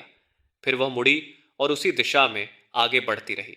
ज्यादा देर नहीं हुई थी कि हमें 1400 अलायंस क्रेडिट्स की कीमत वाली एक जूलियन दाओतंग और 3200 अलायंस क्रेडिट्स के बीजे वुगोंग मिल गए और इसी तरह पूरी सुबह बीत गई। मैंने कुल मिलाकर 6660 क्रेडिट्स के फर्स्ट हैंड मटेरियल्स इकट्ठा कर लिए थे। अगर सब कुछ प्लान के मुताबिक रहा तो आज मैं 10,000 क्रेडिट से भी ज्यादा के मटेरियल्स बेच पाऊंगा। यह सोचते ही आमतौर पर शांत रहने वाला बकनगन हल्का सा मुस्कुरा दिया। आज सब कुछ इतना अच्छा इसलिए हुआ क्योंकि मेरे पास अजीब बीस्ट्स की ताकत और उनकी दिशा का अंदाजा लगाने की क्षमता थी। लेकिन इसके बावजूद सूरज ढलने से पहले हमें हर हाल में डब्ल्यू सिटी वापस लौटना होगा, क्योंकि रात में स्ट्रेंज बीस्ट्स और भी ज्यादा खतरनाक हो जाती हैं। आखिरी टुकड़ा बेयन पैंथर का मांस निगलने के बाद सिस्टम फिर से चमक उठा और दिखाया, बधाई हो, आपने बीस्ट सोल्जर और बेयन पैंथर को खाकर 6.2 वाइटैलिटी पॉइंट्स प्राप्त किए हैं और आपको 1.3 एवोल्यूशन पॉइंट्स मिले हैं। इसके बाद मैंने अपने स्टेटिस्टिक्स में पॉइंट्स जोड़ने शुरू किए। कुछ एडजस्टमेंट्स के बाद मेरा स्टैट पैनल पूरी तरह बदल चुका था। पहले जो एनर्जी का जाल मेरी स्केल्स के नीचे बह रहा था, वह अब और भी ज्यादा साफ और घना दिखाई देने लगा था। अब मेरे ही लेवल की स्ट्रेंज बीस्ट्स के लिए मुझे गंभीर नुकसान पहुंचाना बहुत मुश्किल होगा। लेवल 2 पॉइजन तो और भी खतरनाक था। ये दुश्मन की ताकत के हिसाब से उसे पॉइजन स्टेट में डाल देता है और उसके लाइफ पॉइंट्स लगातार घटने लगते हैं, यानी ये डिफेंस को पूरी तरह इग्नोर करता है। अगर मैं किसी बीस्ट गॉड को भी काट लूं तो उसकी लाइफ भी कम हो जाएगी। हालांकि कितने शहर बर्बाद होंगे और क्या उसके बाद मैं खुद मारा जाऊंगा या नहीं, यह अलग सवाल था। हमने कोई आराम नहीं किया और दोपहर में भी शिकार जारी रखा, लेकिन इस बार सुबह जितनी किस्मत नहीं रही। पूरे दोपहर में हमें सिर्फ एक टीएगक्सी मिला और उसके अलावा कुछ भी हाथ नहीं लगा। जब देखा कि सूरज डूबने वाला है तो हमें मजबूर होकर डब्ल्यू सिटी लौटना पड़ा। दिन भर के स्ट्रेंज बीस्ट्स के मटेरियल्स बेचने के बाद हमें बदले में 8400 अलायंस क्रेडिट्स मिले। कुकिंगान ने 3 ब्लड मैरो पिल्स और 2 मिक्स्ड ब्लड पिल्स खरीदी और होटल की रात का किराया देने के बाद दिन भर की सारी कमाई लगभग खत्म हो गई। पूरे दिन की मेहनत का पैसा सिर्फ 10 मिनट में उड़ गया, लेकिन जैसे ही मैंने वे दोनों पिल्स निगली, मुझे कोई शिकायत नहीं रही, बल्कि मैं गहरी नींद सो गया। अगले 7 दिन भी बिल्कुल ऐसे ही गुजरे। हर दिन वही रूटीन दोहराया जाता था। सुबह हम शहर से निकलकर शिकार करने जाते और शाम को डिनर सिटी वापस आ जाते। लगभग हर दिन हमें 8000 से 10,000 अलायंस क्रेडिट्स मिल जाते थे। गुकिंगान पहले ही 20 से ज्यादा क्यूआई और ब्लड पिल्स जमा कर चुका था, जो 2 महीने की ट्रेनिंग के लिए काफी थी। मार्शल आर्ट्स एकेडमी की एंट्रेंस एग्जाम अब सिर्फ 2 हफ्ते दूर थी। बस कुछ और दिन इन डेसोलेट लैंड्स में रहूंगा, फिर वापस जाकर एग्जाम की तैयारी करूंगा। गुकिंगन मांस भूनते हुए सोच रहा था, लेकिन अगले ही पल मैं अचानक सीधा खड़ा हो गया और बगल की दिशा में देखने लगा। मेरी आमतौर पर डीली सी नजर अब पूरी तरह सतर्क हो गई थी। गिंगन ने भी मेरी नजर का पीछा किया और दूर से एक व्हीकल को हमारी तरफ तेजी से आते देखा। अचानक तेज ब्रेक की आवाजें हुई और काले रंग का 4x4 धूल का बादल उड़ाता हुआ हमारे ठीक सामने रुक गया। कार से 5 आदमी उतरे, जिनके बाल सुनहरे रंगे हुए थे और शरीर टैटू से भरे हुए थे। उनका नेता सफेद बनियान और ट्राउजर पहने था और हाथ में एक लंबी पतली टैंग तलवार पकड़े था। उन पांचों के शरीर से उठती खई और ब्लड की ताकतवर लहरें साफ बता रही थीं कि उनका इरादा अच्छा नहीं है। नेता ने मुस्कुराते हुए कहा, तो छोटी लड़की, तुम यहां अकेली क्या कर रही हो? ऊपर से तुम्हारे साथ एक वाइट स्केल स्नेक भी है। तुम्हें पता नहीं ये डेसोलेट लैंड्स हैं, यहां बहुत खतरा है। सुनहरे बालों वाला युवक गूकिंगान को सिर से पैर तक घूरने लगा और उसके होठों पर एक ताना मारती मुस्कान उभर आई। अगर तुम्हारा बड़ा भाई तुम्हारी रक्षा करे तो कैसा रहेगा? यह सुनकर गुकिंगन के चेहरे पर झुंझलाहट साफ दिखाई देने लगी और उसकी भौहें हल्की सिकुड़ गईं। उसने शांत स्वर में कहा, मेरे परिवार के एक बड़े सदस्य को समस्या हो गई है। मैं बस शहर में सामान लेने गया हूं और अभी लौट आऊंगा। आपको मेरी चिंता करने की जरूरत नहीं है। सुनहरे बालों वाला युवक हंस पड़ा। इतनी सुंदर लड़की और इतनी अच्छी झूठी कहानी। अगर सच में शहर सामान लेने गए हो तो इतनी सुबह क्यों? और तुम्हें अपने साथ क्यों नहीं ले गए? तुम्हें यहां अकेला छोड़ दिया ताकि तुम लोगों से झूठ बोल सको। ये कहते हुए उसने अपनी तलवार म्यान से निकाल ली और दूर से गुकिंगन की ओर इशारा किया। झूठ बोलने की सजा के तौर पर अपना स्टोरेज रिंग हमें दे दो। गुकिंगान ने भौहें चढ़ा लीं और उसका दिमाग पूरी तरह सतर्क हो गया। लेकिन उससे पहले कि वह कुछ कर पाता, एक बेहद ताकतवर ब्लड और वाइटैलिटी की औंधा हम पर पहाड़ की तरह टूट पड़ी। एक पल के लिए मुझे लगा जैसे मेरा शरीर किसी विशाल पहाड़ के नीचे दब गया हो और मेरे हर मूवमेंट बेहद धीमे हो गए हों। वह नेता ठंडे स्वर में बोला, मेरी सलाह मानो छोटी लड़की। शांति से अपना स्टोरेज रिंग हमें दे दो। तुम्हारे बड़े भाइयों को सिर्फ तुम्हारा पैसा चाहिए, तुम्हारी जान नहीं। पिछले कुछ दिनों की कमाई ना बहुत ज्यादा थी ना कम, और सारे अलायंस कॉइन्स कुकिंगान पहले ही वाइटैलिटी पिल्स में बदल चुका था। अगर अभी स्टोरेज रिंग दे दिया तो इन दिनों की सारी मेहनत बेकार हो जाती, जो गुकिंगन को बिल्कुल मंजूर नहीं था। जब उसने देखा कि गुकिंगन हिल भी नहीं रहा तो सुनहरे बालों वाले नेता ने अपने साथी को इशारा किया। उसने तलवार निकालकर सीधे मेरे ऊपर रख दी। वह हंसते हुए बोला, मुझे खून देखना पसंद है लेकिन इतनी सुंदर लड़की को चोट पहुंचाने का दिल नहीं करता, इसलिए पहले तुम्हारी स्पिरिट बीस्ट से शुरू करता हूं। इस खतरनाक पल में मैंने जल्दी से अपना इंटरफेस खोला और यानजांग डिफेंस को लेवल 3 तक बढ़ा दिया। लेवल 3 यानजांग डिफेंस शायद मुझे थोड़ी देर और टिकने में मदद कर सकता था, लेकिन सामने की ताकत इतनी दबाव वाली थी कि इसका भी ज्यादा फायदा नहीं होने वाला था। 3 तक गिनती खत्म होने पर उस गिरोह का नेता घमंड से सिर उठाकर मुस्कुराया। मेरे ऊपर रखी लंबी तलवार अचानक ऊपर उठी और अगले ही पल तेजी से नीचे वार करने के लिए गिर पड़ी। बिल्कुल नहीं, सबसे नाजुक पल में आखिरकार गुकिंगान को झुकना पड़ा। सामने 5 लोग थे और साफ था कि वे किसी भी हालत में उसका स्टोरेज रिंग छीनना चाहते थे। भले ही वे मुझे मार डालते, फिर भी वे गिंगन के हाथ में पहना हुआ वह रिंग छोड़ने वाले नहीं थे। ऐसी स्थिति में बेकार की जिद करने का कोई मतलब नहीं था, इसलिए गुकिंगन ने अपने हाथ से स्टोरेज रिंग उतारा और उनकी तरफ फेंक दिया। देखा, जब चाहो तब समझदार बन सकती हो।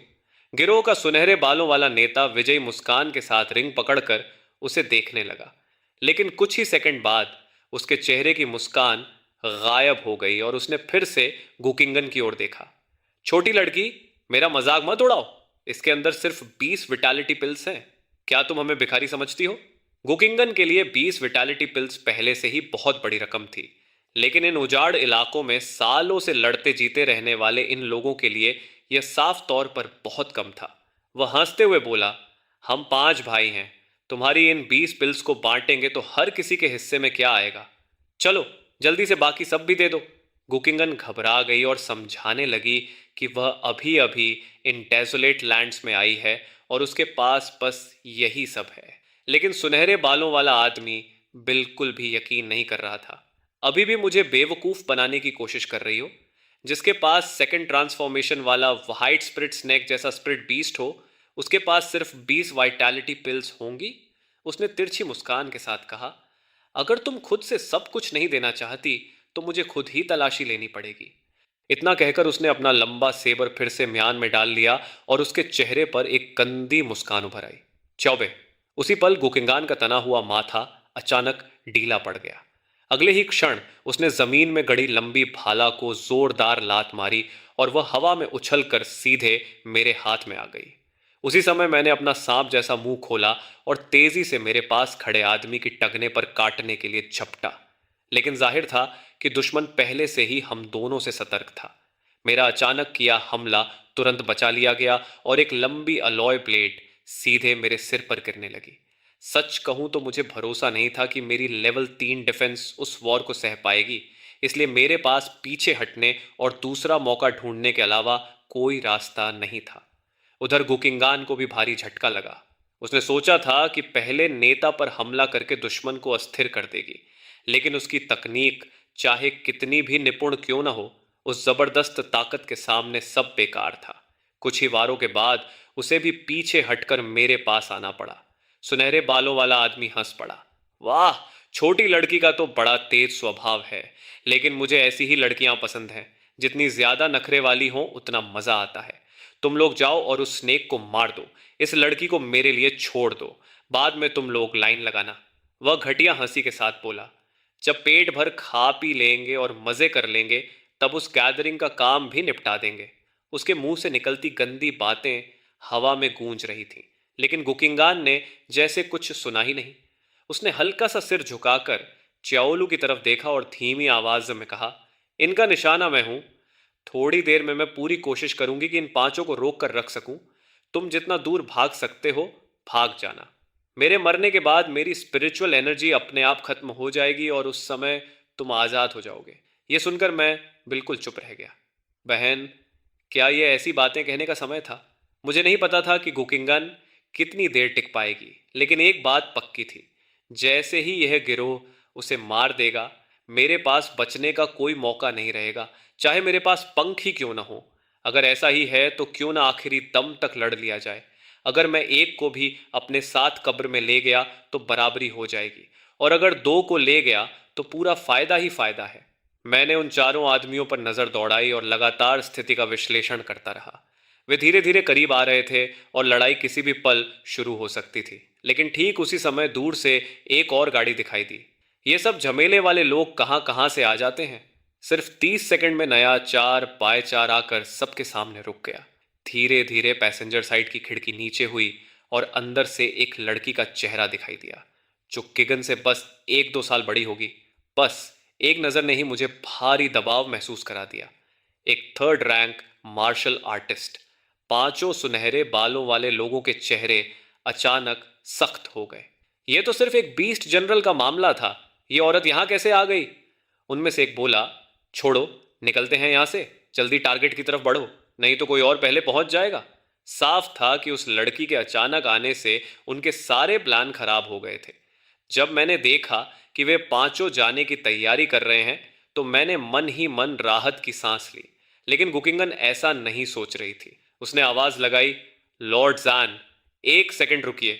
जो 4x4 अभी चलने वाला था वह अचानक रुक गया। पैसेंजर डोर खुला और काले टाइट सूट में एक लड़की नीचे उतरी, जिसकी कमर पर 2 छोटी डैगर्स बंधी हुई थी। उसके साथ सिल्वर आर्मर पहने एक आदमी भी उतरा, जिसके छोटे बाल, मजबूत शरीर, चौकोर चेहरा और सख्त भाव थे, जिनमें कोई भावना दिखाई नहीं दे रही थी। वह महिला कुछ नहीं बोली, बस उसकी नजर वहां मौजूद सभी लोगों पर घूमी और आखिर में गुकिंगान पर रुक गई। उसने शांत स्वर में पूछा, तुम मुझे जानती हो? उसके चारों तरफ एक खामोश लेकिन डरावना दबाव फैला हुआ था। न सिर्फ वह एक थर्ड रैंक मार्शल आर्टिस्ट थी, बल्कि उसकी ची और ब्लड की लहरें हम सब में सबसे ज्यादा शक्तिशाली थीं। गुकिंगन ने जल्दी से अपना परिचय दिया। मैं च्वीमू प्रिपरेटोरी एकेडमी के प्रोफेसर गुसलन की बेटी हूँ। मैंने आपको और लॉर्ड जाओ को चिमू कैंपस में पहले देखा है। मैं भीतर ही भीतर हैरान था। कुकिंगान, तुम्हारे माता पिता तो आम लोग होने चाहिए। इस वाक्य में तुम्हारे पिता के नाम के अलावा एक भी बात सच नहीं है, लेकिन सामने खड़े दोनों लोगों को इसमें कुछ अजीब नहीं लगा। जान नाम की महिला ने सोचते हुए सिर हिलाया और बोली, तो तुम हमारी जूनियर हो। यह सुनकर मैं लगभग हंस ही पड़ा। इतना साफ झूठ जिसमें कई खामियां थीं, फिर भी उस औरत ने उसे मान लिया, और यहां तक कि वे पांचों रंगे बालों वाले गुंडे भी इस बात पर पूरी तरह विश्वास कर बैठे। आखिर च्वीमू एकेडमी के प्रोफेसर की बेटी को खुले मैदान में अपमानित करना आसान नहीं था, क्योंकि अगर उस बूढ़े को पता चल जाता तो वह शायद हमें लगातार शिकार करवाता। ये सोचकर उन पांचों ने एक दूसरे की ओर देखा। वे लोग धीरे धीरे चुपके से अपने 4x4 की तरफ पीछे हटने लगे, लेकिन उनकी यह चाल वहां मौजूद लोगों की नजर से बच नहीं पाई। मेरे पिता अक्सर मुझे मार्शल आर्ट्स एकेडमी के सीनियर जोलंग और जानलान के बारे में बताते थे। वे कहते थे कि वे हमेशा न्याय के साथ खड़े रहते हैं और अन्याय बिल्कुल सहन नहीं करते। तभी गुकिंगन ने ऊंची आवाज में कहा, इन 5 लोगों ने मेरा स्टोरेज रिंग छीन लिया है। मैं हमारी एकेडमी के नाम पर आप दोनों से विनती करती हूं कि मेरी मदद करके मेरा सामान वापस दिला दें। ये सुनते ही पांचों आदमी तुरंत चौकन्ने हो गए और सफाई देने लगे कि बकंगान ने रिंग उन्हें खुद दिया था। उसने खुद हमें दिया है, हमने कुछ नहीं छीना, जानलान ने ठंडे स्वर में कहा। जो तुमने हमारी जूनियर से लिया है उसे तुरंत वापस करो। वे लोग फिर बोले, हमने कुछ नहीं लिया, हम क्या लौट आए। हमेशा चुईमू के स्टूडेंट्स ही आखिरी बात कहते हैं। क्या तुम किसी भी बहाने से हमें लूट सकते हो? सुनहरे बालों वाला नेता अभी अपनी बात पूरी भी नहीं कर पाया था कि जानलान ने अपने खंजर की मूठ पर हाथ रख दिया और सख्त आवाज में बोली, चुईमू के स्टूडेंट्स तुम्हारी तरह नीच नहीं होते और हम किसी से अपमान सहन नहीं करते। अगर तुम वापस नहीं करना चाहते तो देखते हैं कि तुम उस रिंग को संभाल भी पाते हो या नहीं। ये सुनते ही पांचों लोग तुरंत डिफेंसिव हो गए। उनका नेता बोला, जानलन, हद मत पार करो। ज्यादा से ज्यादा लड़ाई होगी और उसमें तुम्हें भी कुछ हासिल नहीं होगा। सोच लो, एक साधारण स्टोरेज रिंग के लिए क्या सच में इतना बड़ा जोखिम उठाना जरूरी है? लेकिन उसकी बात खत्म होने से पहले ही जनलान ने अपनी दोनों डैगर्स निकाल ली और उसके बगल में खड़े जौलांग ने भी तेजी से एक बेहद कीमती एलॉय सेबर निकाल लिया। जब उन्होंने देखा कि सामने वाले सच में लड़ने के लिए तैयार हैं, तो सुनहरे बालों वाला आदमी 2 सेकंड तक चुप रहा। फिर गुस्से में उसने स्टोरेज रिंग गुकिंगन की तरफ फेंक दिया और बोला, आज का यह अपमान UIAO टीम कभी नहीं भूलेगी। इसकी कीमत तुम्हें चुकानी पड़ेगी। इतना कहकर वह मुड़ा, गाड़ी में बैठा और अपने साथियों के साथ वहां से चला गया। जब पक्का हो गया कि वे पांचों काफी दूर जा चुके हैं, तब गुकिंगन ने जानलन और जाओलंग की तरफ मुड़कर सम्मान से हाथ जोड़ दिए और कहा, जान और जाओलांग, आपकी मदद के लिए धन्यवाद। अगर आप लोग नहीं आते तो आज का अंत बहुत बुरा हो सकता था। तभी जानलान ने बताया कि हाल ही में हुए बड़े सफाई के बाद भी डब्ल्यू सिटी नंबर 72 के इलाके में अभी भी एक गंभीर रूप से घायल लो लेवल बीस्ट लॉर्ड छिपा हुआ है। वह क्रीचर इस समय बेहद कमजोर है। उसकी ताकत का 10वां हिस्सा भी नहीं बचा है और अधिकतम एक शुरुआती चुकियंग लेवल जितनी शक्ति रखता है। लेकिन जो भी क्रीचर शुकी रैंक तक पहुंचता है, उसकी कीमत कम से कम दसियों हजार बल्कि कभी कभी लाखों तक होती है। और एक लो लेवल लॉर्ड के शरीर के सारे मटेरियल्स की कीमत तो आसानी से 1 मिलियन से भी ज्यादा हो सकती है। इसी वजह से इतनी सारी वॉरियर टीम्स उसे ढूंढने के लिए यहां इकट्ठी हो रही हैं। यह सुनकर गुकिंगान की आंखें चमक उठीं और वह जानलान और जाओलंग को टीम बनाने का प्रस्ताव देने ही वाला था कि जानलान ने हाथ उठाकर उसे रोक दिया, क्योंकि उसके हिसाब से गुकिंगान जैसा first rank intermediate level warrior बस एक बोझ ही साबित होगा। लेकिन गुकिंगान हार मानने वाला नहीं था। उसने कहा, यह बीस्ट लॉर्ड बहुत चतुर है और उसके पास समझ भी है। अगर उसे पता चल गया कि उसकी लोकेशन पकड़ी जा चुकी है तो वह जरूर किसी सुरक्षित जगह पर चला जाएगा। डिस्ट्रिक्ट नंबर 054 एक बहुत बड़ा नहीं है, लेकिन उसका डायमीटर 20 किलोमीटर से ज्यादा है। जानलान, क्या आप यकीन से कह सकती हैं कि हम उसे बाकी टीम से पहले ढूंढ पाएंगे? फिर उसने मेरी तरफ इशारा करते हुए कहा, मेरी स्प्लिट बीस्ट हवा में मौजूद म्यूटेंट बीस्ट्स की गंध पकड़ सकती है। यह न सिर्फ उनकी ताकत का अंदाजा लगा सकती है, बल्कि उनकी लोकेशन भी बता सकती है। यह सुनकर जानलान और ज्वालंग दोनों ने उत्सुकता से मेरी तरफ देखा। फिर जानलन बोली, लेकिन गुकिंगन, तुम्हें पता होना चाहिए कि अगर हम तुम्हें साथ भी ले जाएं, तो भी आखिर में तुम्हें कोई हिस्सा नहीं मिलेगा। इन डेजलेट लैंड्स में रिवॉर्ड्स कंट्रीब्यूशन के हिसाब से मिलते हैं और तुम्हारी कॉम्बैट पावर और तुम्हारे वाइट स्किल स्नेक की ताकत बहुत सीमित है। तुम लड़ाई में मदद नहीं कर पाओगे, उल्टा हमें तुम्हारी रक्षा के लिए ध्यान बांटना पड़ेगा। कुकिंगन ने तुरंत सिर हिलाया। चिंता मत कीजिए सिस्टर, मुझे नियम पता है। मैं सिर्फ अनुभव लेने के लिए आपके साथ जाना चाहता हूँ, मेरा कोई और इरादा नहीं है। उसकी आवाज़ बेहद सच्ची लग रही थी, लेकिन उसकी असामान्य हिम्मत ने मुझे महसूस कराया कि कहीं ना कहीं कुछ गड़बड़ है। हालांकि जानलन को इसकी ज्यादा परवाह नहीं थी। उसने कहा, ठीक है तो हम साथ चलेंगे, लेकिन याद रखो हम एक लॉर्ड का सामना करने जा रहे हैं। अगर कुछ अनहोनी हो गई तो उसकी जिम्मेदारी तुम्हें खुद उठानी होगी। इस तरह 3 लोगों और एक स्नेक की हमारी अस्थाई टीम बन गई और हम सब मिलकर डेजलेट लैंड्स की गहराई में आगे बढ़ गए। हमारी मंजिल डिस्ट्रिक्ट नंबर 0541 थी, जो पहले एक बड़ा इंडस्ट्रियल सिटी हुआ करता था, लेकिन कैटाक्लिज्म के बाद वह पूरा इलाका एक विशाल इंडस्ट्रियल रुइन में बदल चुका था। मुख्य शहर से करीब 10 किलोमीटर दूर पहुंचने पर हमने फैसला किया कि गाड़ी यहीं छोड़ दें ताकि हमारी मौजूदगी से टारगेट या दूसरी टीम्स सतर्क न हो जाए।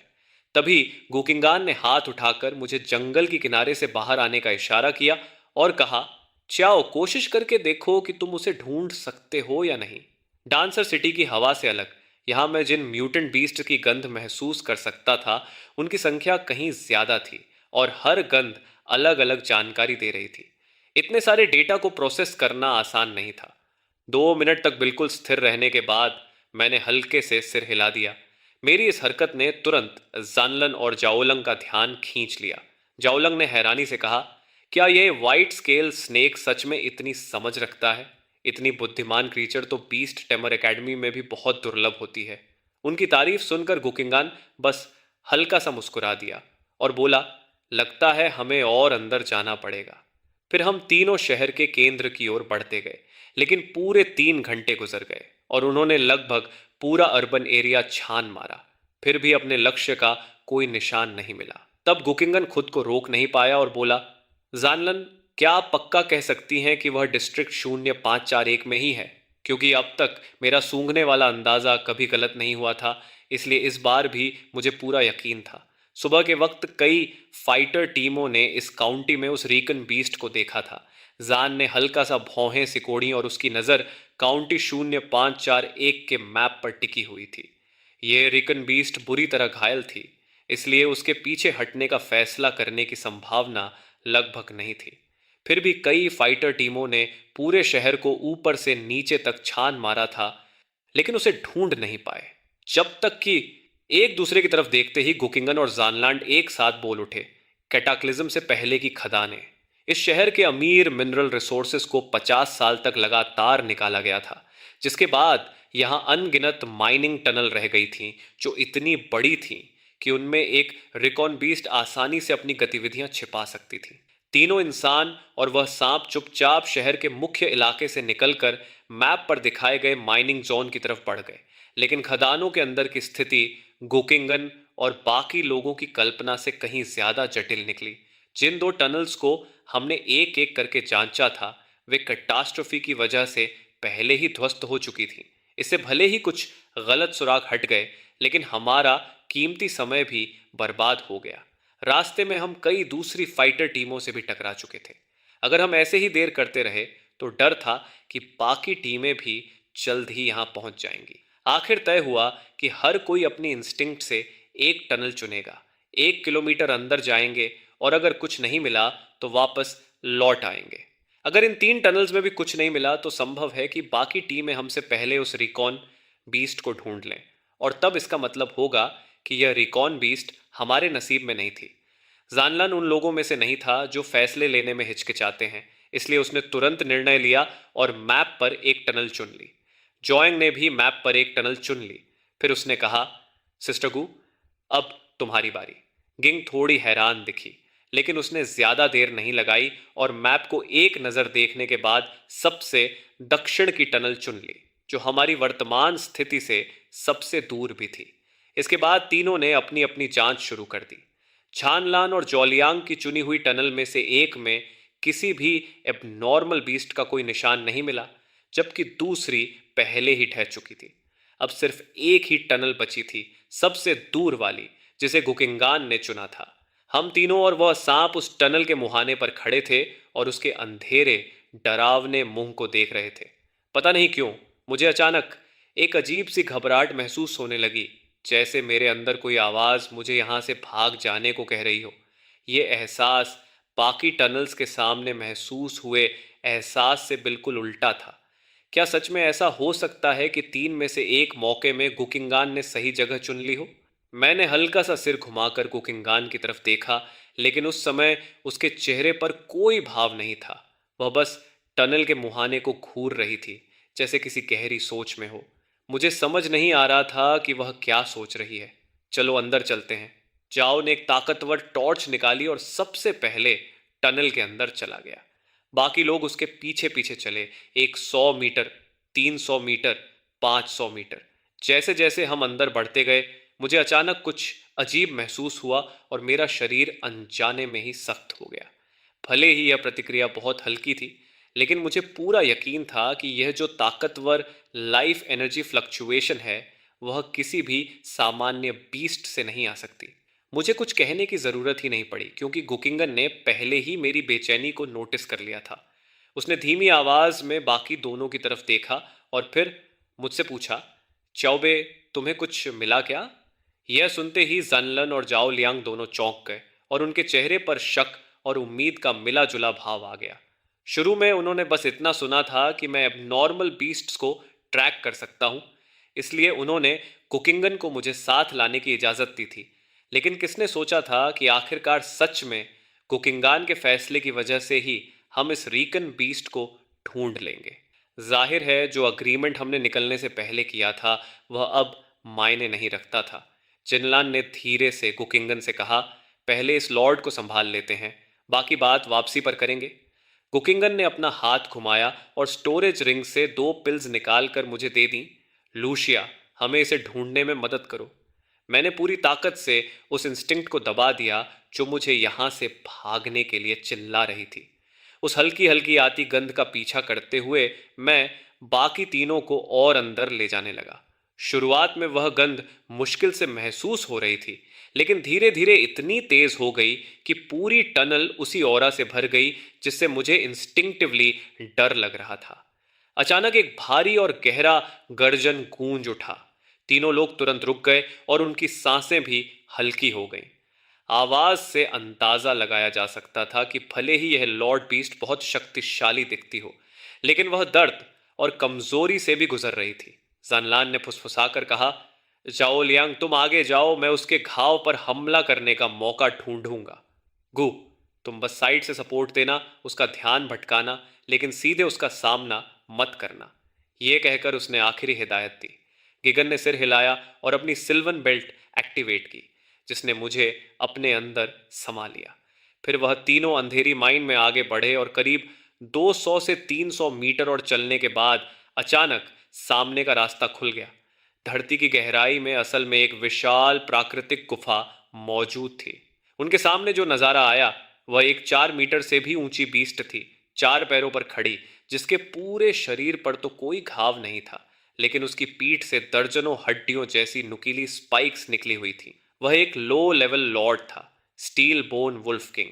ये देखकर तीनों ने एक साथ सांस रोक ली। वे सब रैंक 3 के फाइटर्स थे, लेवल 5 की ताकत के साथ, लेकिन फिर भी एक लो लेवल लॉर्ड का शिकार करना बहुत बड़ा जोखिम था, खासकर एक वुल्फ टाइप मॉन्स्टर का जो स्वभाव से ही खून का प्यासा होता है। कंगलन और एतुआंग उस वक्त अपने अंदर डर और दबाव महसूस करने लगे।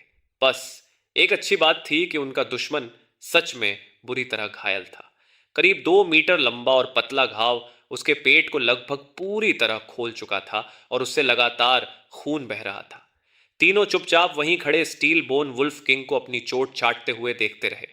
कोई भी बिना सोचे समझे हमला करने की हिम्मत नहीं कर रहा था, लेकिन यूं हमेशा इंतजार करते रहना भी कोई विकल्प नहीं था।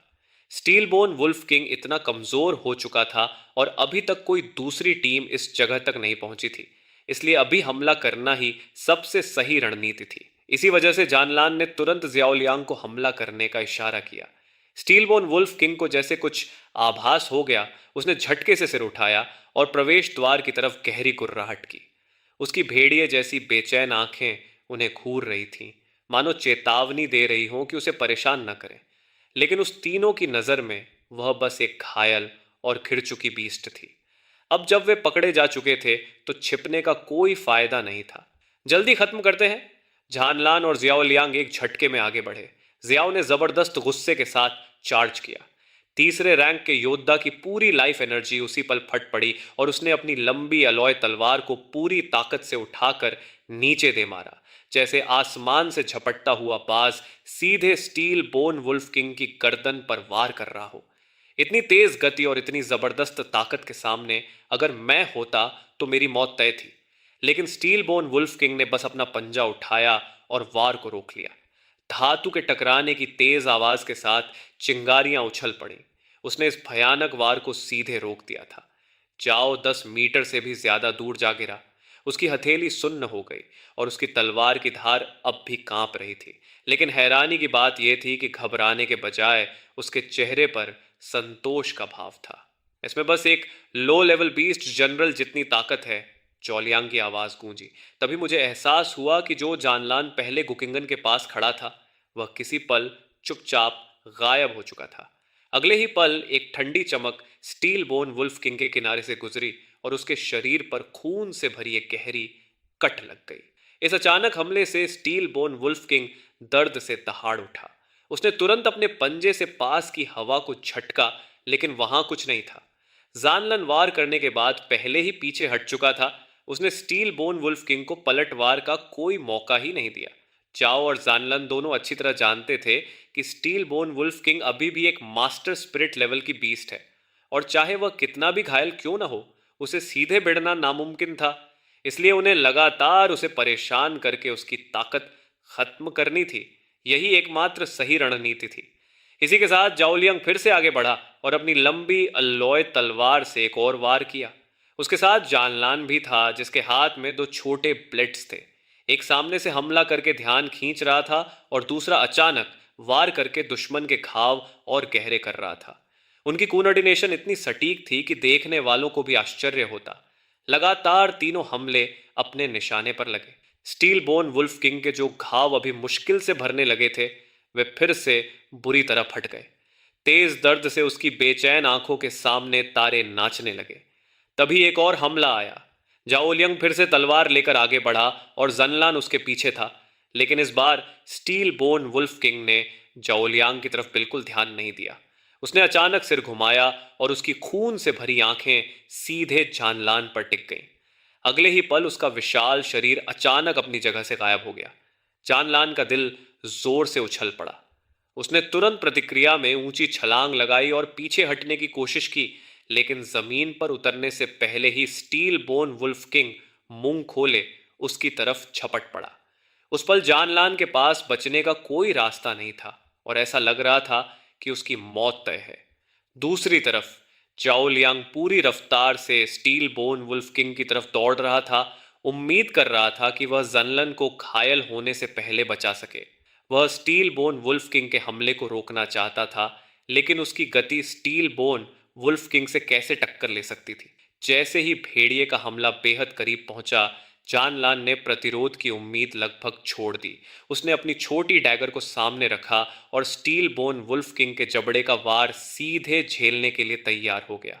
लेकिन उसी पल दूर से एक लंबा भाला अचानक बिजली की तरह उड़ता हुआ आया। जुशीजी और गुकिंगन की आवाज गूंज उठी। जानलन ने उड़ते हुए भाले को देखा और लगभग रिफ्लेक्स से अपनी डैगर की स्थिति बदल दी। एक तेज मेटेलिक क्लैंग गूंजा और भाले की ताकत से जानलन पीछे की तरफ उछल गया। जहां वह पहले खड़ा था वहां अब एक लंबा एलॉय भाला जमीन में धंसा हुआ था। अगले ही पल एक जोरदार क्रैक की आवाज आई।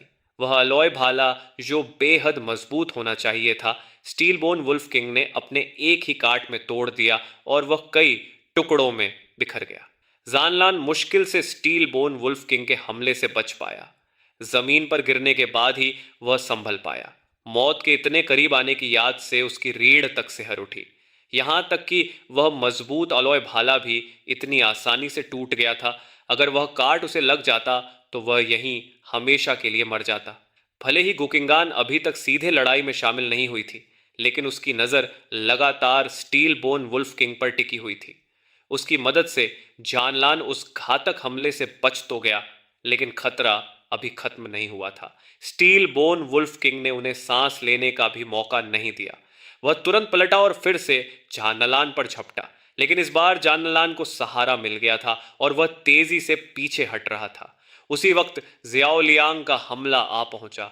उसकी लंबी एलॉय तलवार मानो उफनती समुद्री लहरों की ताकत से भरी हुई थी और सीधे स्टील बोन वुल्फ किंग पर टूट पड़ी। हजारों पॉइंट्स की लाइफ एनर्जी उसी पल विस्फोट की तरह निकली। यहां तक कि स्टील बोन वुल्फ किंग भी इसे पूरी तरह नजरअंदाज नहीं कर सकता था। इसलिए उसने बिना झिझक पीछे हटते जानलान को छोड़ दिया और मुड़कर जियाओ लांग के पूरे हमले का सामना किया। उसका पंजा उठा और उसने जाओ लियांग की तलवार पर जोरदार वार किया। धातु के टकराने की गूंज पूरी विशाल अंडरग्राउंड स्पिरिचुअल गुफा में फैल गई। उस भयानक एनर्जी टक्कर से जमीन कांप उठी और गुफा की छत से पत्थरों के टुकड़े गिरने लगे। जाओ लियांग पीछे की तरफ धकेल दिया गया। उसने अपनी लंबी तलवार जमीन में गाड़ कर पीछे की ताकत को रोका। जानलन भी पीछे हट चुका था और अब गुकिंगान के पास खड़ा था। अभी के लिए धन्यवाद, जानलान ने हल्का सा सिर घुमाकर गुकिंगन से कहा। उसकी सांस अभी भी तेज चल रही थी क्योंकि वह अभी अभी मौत से बचा था। गुकिंगन का चेहरा बिल्कुल शांत था। उसने कहा, इस बारे में तब बात करेंगे जब यहां से जिंदा निकल जाएंगे। हमारे लगातार हमलों ने इस बीस्ट को पूरी तरह भड़का दिया है। अब असली मुश्किल शुरू होने वाली है।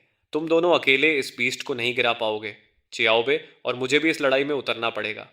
मैं बस स्टील बोन वुल्फ किंग का ध्यान भटकाने के लिए उसे परेशान करती रहूंगी। बाकी सब तुम और हमारे बड़े भाई जो पर निर्भर करेगा। यह सुनकर जानलान और जोन लियंग ने एक दूसरे की तरफ देखा और फिर एक साथ सिर हिला दिया। उसके बाद जानलान ने अपने स्टोरेज स्पेस से एक लंबा एलॉय भाला निकाला और उसे गुकिंगन की तरफ बढ़ाते हुए कहा, इसकी क्वालिटी खास नहीं है, लेकिन फिलहाल इसे इस्तेमाल कर लो। जैसे ही जानलान ने हमला शुरू करने का संकेत दिया, तीनों एक साथ हरकत में आ गए। उधर मैं अंधेरे का फायदा उठाकर चुपचाप स्टील बोन वुल्फ किंग के करीब सरकने लगा। इस बार जियाओलियांग ने बिल्कुल भी खुद को नहीं रोका। उसकी हर तलवार का वार पूरी ताकत से गिर रहा था। दूसरी तरफ जानलान अब पहले से ज्यादा सावधान हो गया था। वह कम वार कर रहा था, लेकिन हर वार सीधे स्टील बोन वुल्फ किंग के पेट के घाव को और बड़ा करने के लिए था। गुकिंगन हाथ में भाला लेकर तैयार खड़ी थी और हर बार जब जानलन हमला करने जाता, वह भी उसी पल एक साथ वार करने की कोशिश करती ताकि उस पर पड़ने वाला दबाव थोड़ा कम हो सके। तीनों के संयुक्त हमलों के सामने स्टील बोन वुल्फ किंग के पेट का घाव लगातार फैलता जा रहा था और खून बिना रुके बह रहा था। अगर यह हालात ज्यादा देर तक ऐसे ही चलते रहते तो उसकी हालत और खराब हो जाती, और स्टील बोन वुल्फ किंग को यह बात साफ समझ आ गई थी। उसने अचानक सिर उठाया और एक लंबी भयानक हुआंकार भरी। उसी पल मुझे लगा जैसे मेरा दिमाग डगमगा गया हो और एक अजीब सा ट्रांस और भ्रम मेरे अंदर फैल गया। मेरा शरीर मेरी इच्छा के खिलाफ रेंगते हुए स्टील बोन वुल्फ किंग की तरफ बढ़ने लगा। बाकी तीनों ने तुरंत इंस्टिंक्ट से अपने कानों पर हाथ रख लिए, लेकिन उनका मन भी उस आवाज से बच नहीं पाया और उनके शरीर कुछ पलों के लिए सुस्त हो गए। स्टील बोन वुल्फ किंग ने यह मौका बिल्कुल नहीं छोड़ा। उसकी लाल आंखें पूरे मैदान पर घूमी और अगले ही पल वह बिजली की तरह जाओलियांग और जानलान की तरफ झपटा। उसने अपने पंजे उठाए और जोर से नीचे मारे। एक भारी धमाका गूंजा और जाओ तथा जानलन दोनों हवा में उछलकर गुफा की दीवार से टकरा गए। वे इतनी जोर से गिरे कि खड़े होना भी उनके लिए मुश्किल हो गया और उनकी सारी लड़ने की ताकत खत्म हो चुकी थी।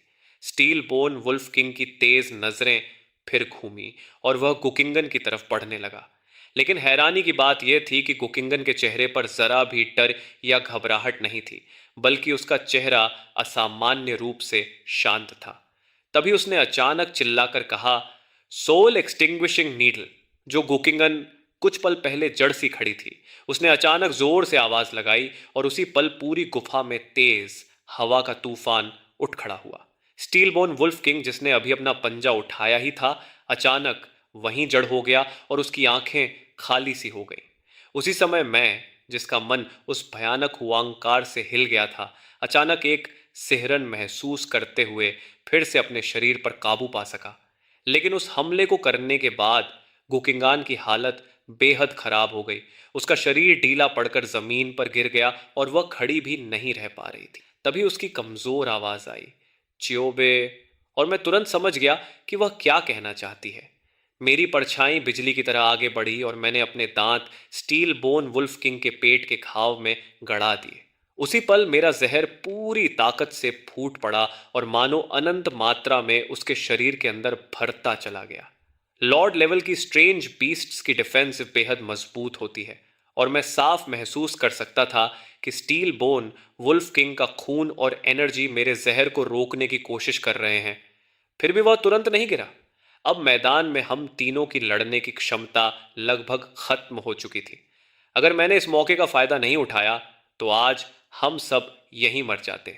जैसे ही मैंने देखा कि स्टील बोन वुल्फ किंग की चेतना वापस आने वाली है, मैंने एक बेहद खतरनाक फैसला लिया और सीधे उसके शरीर के अंदर घुस गया। असहनीय दर्द से स्टील बोन वुल्फ किंग फिर से होश में आ गया और उसकी दर्द भरी दहाड़ें गूंजने लगीं। मैंने अपना मुंह खोलकर पूरी ताकत से काटा और एक और भारी मात्रा में जहर उसके अंदरूनी अंगों में भर दिया। उसकी बाहरी रक्षा भले ही बेहद मजबूत थी, लेकिन उसके अंदरूनी अंग इतने मजबूत नहीं हो सकते थे। दर्द से पागल होकर स्टील बोन वुल्फ किंग इधर उधर भागने लगा, खून उबलते हुए बहने लगा और उसकी दहाड़ें धीरे धीरे कमजोर पड़ती गईं। करीब 10 सेकंड बाद वह भारी धमाके के साथ जमीन पर गिर पड़ा, आखिरी बार तड़पा और फिर पूरी तरह शांत हो गया। सब खत्म हो गया था। जिन 3 लोगों ने अपनी सारी उम्मीदें मुझ पर लगा दी थीं, उनके चेहरों पर आखिरकार राहत और खुशी की झलक दिखाई दी। वे भारी कदमों से स्टील बोन वुल्फ किंग के पास पहुंचे। तभी अचानक उसके पेट में हलचल हुई और वहां से एक हल्की चमक निकलने लगी।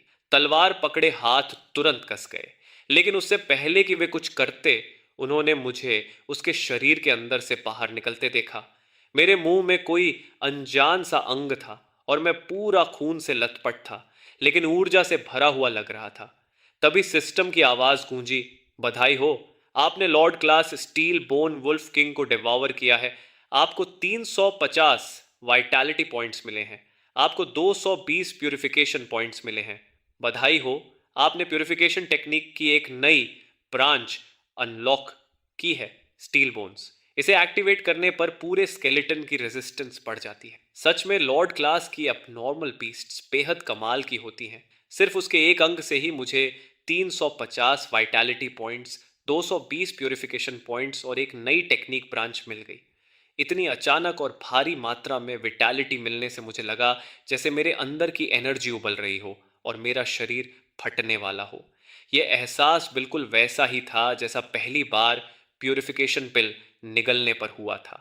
मैंने सोचा भी नहीं था कि लेवल 4 पर पहुंचने के बाद भी मेरी इंप्रूव्ड डाइजेशन इतनी जल्दी बढ़ जाएगी। आखिरकार मेरे पास कोई और रास्ता नहीं बचा और मुझे अपनी डाइजेशन स्किल को एक और लेवल बढ़ाना पड़ा। जब तीनों ने मुझे स्टील बोन वुल्फ किंग के शरीर से बाहर निकलते देखा तो वे एक दूसरे को देखने लगे और वहां अचानक गहरा सन्नाटा छा गया। अब जबकि स्टील बोन वुल्फ किंग मर चुका था तो लूट का बंटवारा होना तय था। लेकिन अगर गुकिंगन का अचानक हमला स्टील बोन वुल्फ किंग को जकड़ न देता और अगर मैंने उसके शरीर के अंदर से उसे खत्म न किया होता तो शायद इस वक्त तक जानलन और जाओलियांग खुद स्टील बोन वुल्फ किंग का खाना बन चुके होते। आखिरकार गुकिंगन ने ही उस खामोशी को तोड़ा। हम यहां ज्यादा देर नहीं रुक सकते, पहले स्टील बोन वुल्फ किंग का शव उठा लो, बाकी सब बात हम बाहर जाकर करेंगे। यह सुनकर झानलान और जियाओलियांग ने राहत की सांस ली, क्योंकि सबसे जरूरी था पहले इस खदान से सुरक्षित निकलना। जानलन ने कुछ नहीं कहा और बस हाथ घुमाकर स्टील बोन वुल्फ किंग का शव अपने स्टोरेज स्पेस में रख लिया। गुकिंगन ने मुझे फिर से अपने स्पिरिचुअल रिबन में वापस बुला लिया और तभी तीनों खदान से बाहर निकलने लगे। लेकिन आधे रास्ते में उन्हें अचानक कुछ लोगों की बातचीत सुनाई दी। इस खदान के अंदर से लड़ाई की आवाजें आ रही हैं। स्टील बोन वुल्फ किंग जरूर यहीं कहीं है।